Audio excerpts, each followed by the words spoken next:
గాలికి కులమేది, గాలికి కులమేది, ఏది నేలకు కులమేది,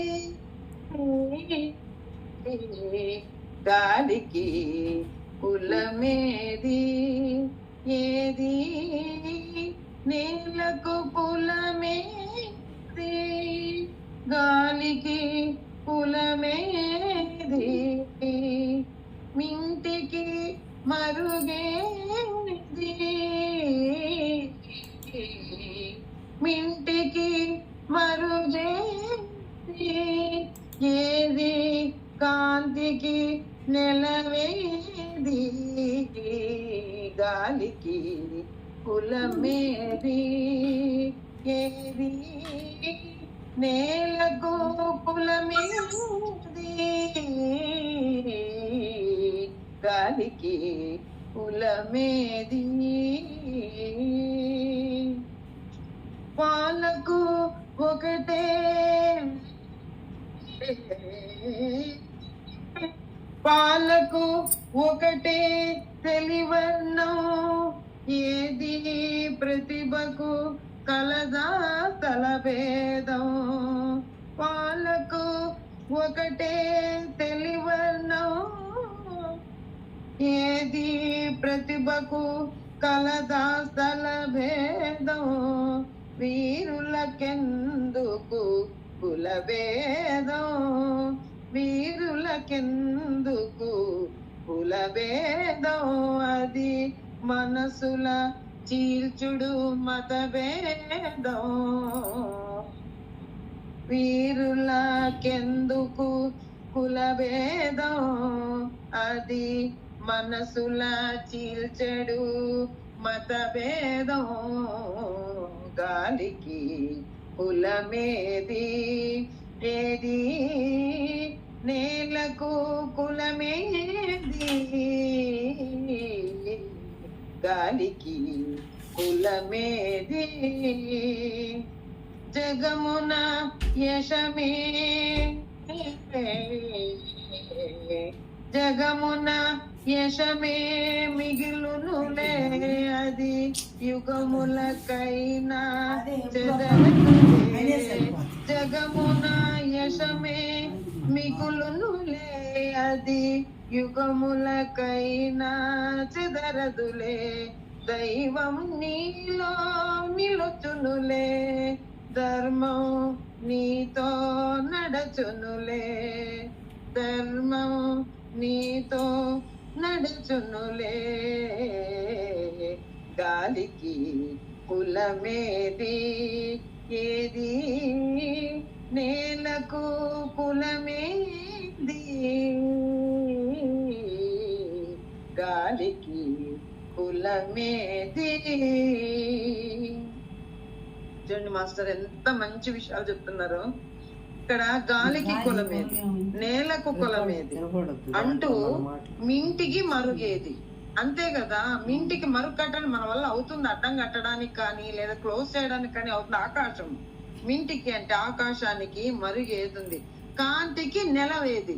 కాంతి అన్నటువంటిది చిన్న దీపం పెట్టిన రూములో ఆ చీకటినంతటినీ కూడాను తొలగించి వెలిగించి వెలుతురును చూపించి మన జీవితానికి మార్గదర్శకం అవుతుంది మాస్టర్స్. ఇక్కడ దీపం అంటే మనం ఎటువంటి కష్టాల్లో ఉన్నా, ఏ సమస్యల్లో ఉన్నా, మనలో మనసులో నుంచి పుట్టేటటువంటి ఒకానొక మార్గపు ఆలోచనే దీపముని అర్థం చేసుకోవాలి మాస్టర్. ఈ దీపము ద్వారా ఎంత పెద్ద సమస్యలైనా కూడా, అంటే ఆ యొక్క వచ్చినటువంటి ఆ యొక్క ఆలోచన, ఆ మార్గము అనేటటువంటిది ఎంత కష్టాన్నైనా కూడాను సెకండ్లు తొలగిస్తుంది. ఎంత చీకటి కటిక చీకటి అయినా చిన్న దీపం ఎలాగైతే వెలుతురు చూపిస్తుందో అలాంటిది, అలా ఉండాలి. ఎవరు? మనం అందరము అలా ఉండాలి అని చెప్తున్నారు.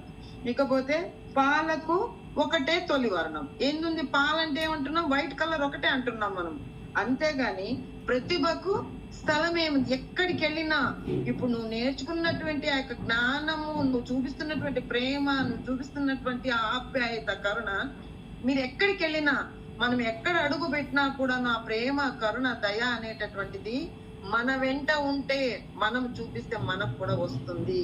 అది మనం నేర్చుకోవాలి. ఆ భేదం అనేటటువంటిది ఉంచుకోకూడదు అని చెప్తున్నారు. ఇకపోతే ఇంకా మంచి విషయం చూడండి, వీరులకెందుకు కుల భేదం. అంతే కదా, నువ్వు శక్తిమంతుడైతే, ఒకవేళ చేత అయ్యేటటువంటి వ్యక్తి అయితే కులానికి ఏంటి భేదము? ఈ యొక్క మాటలన్నీ కూడాను ఎవరు చెప్తున్నారు అంటే కర్ణునికి తన భార్య చెప్తుంది, బాధపడుతుంది. ఎక్కడ నువ్వు ఎవరు రథసారథి కుమారుడు అని ఎప్పుడైతే తనను అవమానించాడో అప్పుడు ఆమె ఇవన్నీ చెప్పి ధైర్యం గొలుపుతుంది మాస్టర్స్ భార్య. ఇది నేర్చుకోవాల్సినది మనము. వీరులకెందుకు కుల భేదం, అదేం చేస్తుంది? మనసులను చీల్చెను మత భేదము. అంతే కదా, కులము అన్నటువంటి ఒక్క మార్గము, ఒక్క విషపు చుక్క ఆ నీటిలో పడిన, పాలలో పడిన అదంతా విషంగా మారిపోతుంది. అసలు మతాన్ని మార్చి పడేస్తుంది. అది కాకూడదు. అందుకని గాలికి కులం లేదు, నేలకు కులం లేదు, భూమికి లేదు, తర్వాత ఇంకేంటి ఆకాశానికే లేదు. అలాంటప్పుడు అగ్నికి లేదు. ఎవరింట్లో వెలిగించినా దీపం వెలుగుతుంది, ఎవరు వెలిగించినా వెలుగుతుంది. ఇది రాజింట్లో వెలుగుతున్నాడు మనం వెలగాలి అని అనుకోదది. ఎవరు వెలిగించినా వెలుగుతుంది. పూరి గుడిసెలోను అదే కాంతిని చూపిస్తుంది, మన యొక్క అంతఃపురంలో కూడాను అదే కాంతినే చూపిస్తుంది. అంతేకాని ఏ భేదము ఉంచుకోకూడదు. ఎవరు వీరులు? వీరులు అంటే ఎవరు? శక్తివంతులైనటువంటి మనమే. మనలో ఉంది ఆ ధైర్యము, సాహసము అన్ని ఉన్నాయి. వాటిని మీరు గ్రహించండి అని చెప్తున్నారు ఇక్కడ. ఇకపోతే ఇంకేం చెప్తున్నారు? జగమున యశమే. యశము అనేటటువంటిది అంటే ఆ యొక్క పొగడత అనొచ్చు, లేకపోతే జగమున యశమే మిగులునులే. ఎప్పుడు మిగులుతుంది? నువ్వు ఎప్పుడైతే ఈ భేదాభిప్రాయములు పెట్టుకోకుండా మతానికి కానీ, కులానికి కానా, లేకపోతే దేనికే కానీ భేదాభిప్రాయం అనేటటువంటిది నువ్వు పెట్టుకోకపోతే అప్పుడు నీకు యశమే మిగులునులే, ఈ యొక్క గౌరవమే మిగులుతుంది. పత్రి మాస్టర్ గారు ఎలాగైతే ఏ కులాన్ని ఏ గోత్రాన్ని చూడలేదు, అందరికీ ఒకటే రకంగా ధ్యానాన్ని నేర్పించాడు.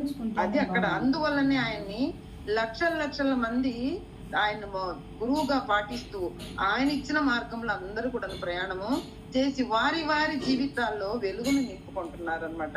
అది ఇక్కడ చెప్తున్నారు. దైవము నీలో నిలుచునులే. ఎప్పుడైతే నువ్వు యశము కలిగి ఆ భేదాభిప్రాయం లేకుండా నువ్వు ఉంటావో అప్పుడు యుగములకైనా చెదరదులే. ఎన్ని యుగాలైనా, యుగాంతరాలైనా రామునిది చెదురుతుందా, కృష్ణునిది చెదురుతా ఉంది. ఎంతో మంది సప్త ఋషులు, ఎంతమంది మునులు, తపస్వినులు, ఆడవారి పేరు అరుంధతి మాత, అహల్యమాత, అనసూయమాత, వీళ్ళందరికీ కూడాను ఎలా ఉన్నాయి? ఎన్ని యుగాలు దాటినా కూడాను ఆ గొప్ప పేరు అనేటటువంటిది, యశము, గౌరవము అనేటటువంటిది అంతగా నిలిచిపోతుంది. అప్పుడు నీకు దైవము తోడవుతుంది, ధర్మము నీతోనే వస్తుంది, అలా నడవడానికి నీకు మార్గాన్ని చూపుతుంది. దైవము నీలో నిలుస్తుంది, అప్పుడు నీవు ధర్మమే నీతో పాటు వస్తుంది. ఎప్పుడు నువ్వు ఇలా ఉంటే, ధర్మంగా ఉంటే, ధర్మం అనేటటువంటిది నీతో పాటే వస్తుంది అని అప్పుడు భగవంతుడు కూడా భక్తుడిని వెతుక్కుంటూ వస్తాడనమాట. ఇది మనం నేర్చుకోవాలి. అంతేకాని పూజలు, పునస్కారాలు, గుళ్ళు, గోపురాలను కాదు, పక్క మనిషిలో ఉన్నటువంటి, తనలో ఉన్నటువంటి బాధను తొలగించి తన జీవితానికి మార్గాన్ని ఎప్పుడైతే చూపిస్తామో అప్పుడు నువ్వు ఇవన్నీ కూడా పొందగలవు. యశస్సు పొందుతావు, ధర్మం నీతో ఉంటుంది, ఆ ఎన్ని యుగాలైనా నీ పేరు అలాగే నిలిచిపోతుంది. ఇది మనం నేర్చుకోవాలి masters. Thank you, thank you, thank you. ఒక చిన్న పాట పాడారు, పెద్ద చెప్పారు. ఇంకో పాట పాడండి. వస్తా మేడం గారు చెప్తారు. అది అయిపోయింటే ఆఫ్ చేసి ఇంకోటి చిన్న పాట. చిన్న పాట పెద్ద పాట అని కాదు మేడం, ఇందులో అర్థం మనకు కావాలి. ఈ అర్థాన్ని అందరూ తీసుకోవాలి అనేటటువంటిది నా భావన. చాలా బాగుంది మేడం, మెసేజ్ సూపర్, చాలా బాగుంది. థ్యాంక్ యూ అండి. జ్యోతి అంటే మనలో ఉన్న జ్యోతి, మనం ధ్యానంలో కూర్చుంటే నీ జీవితం ఒకటే కాదు వెలిగించుకునేది, ఆ దీపము ద్వారా అందరి జీవితాలను వెలిగించవచ్చు అనేటటువంటి. Thank you madam, thank you. చాలా చాలా బాగుంది, అర్థం చాలా చాలా బాగుంది. మంచి పాట వెళ్తున్నారు, బాగా వివరించారు, చాలా బాగుంది madam. Thank you. Thank you. ఎలా ఉన్నారు?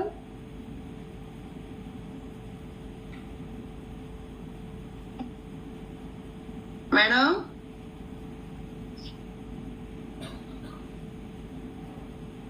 ఓకే మాస్టర్స్, ఇంకెవరైనా పాడతారేమో పాడండి. రికార్డింగ్ చేశారా మేడం? పక్కకు వెళ్ళారు. అదే తెలియట్లేదు మేడం, నాకు తెలియట్లేదు. చేస్తాను అన్నారు, అందుకని ఓకే స్టార్ట్ చేయండి అన్నారుగా, అందుకు చేశారా లేదా అని.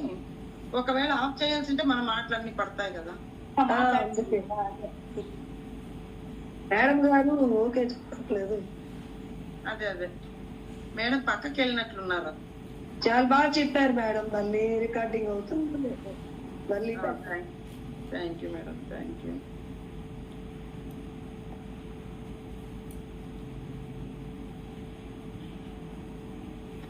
ఓకే మాస్టర్స్, ఎవరైనా పాడేటుంటే పాడండి మేడం. పాడేసిండ్రు, అయిపోయింది అందరూ. ఇంకా లేదు మేడం, ఇప్పుడిప్పుడే స్టార్ట్ అవుతా ఉన్నాయి ఒక్కొక్కరిదే.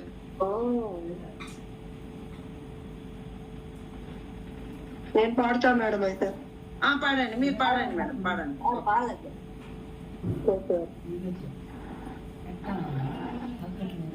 ఆది దేవుడే నేడే అవతరించినాడే, మరల మేరు ప్రభువై తెలిసే.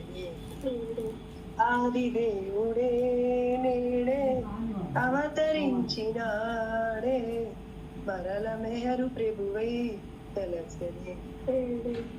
నిజ మార్గము చూపిన ప్రభువు, రుజువర్తన నేర్పిన ప్రభువు, బ్రతుకు బాట చూపిన ప్రభువు, ఎతలెల్లా మాపిన ప్రభువు, కరుణతోన పాపులనెల్లా దరి చేర్చుటకే పెంచిన ప్రభువు.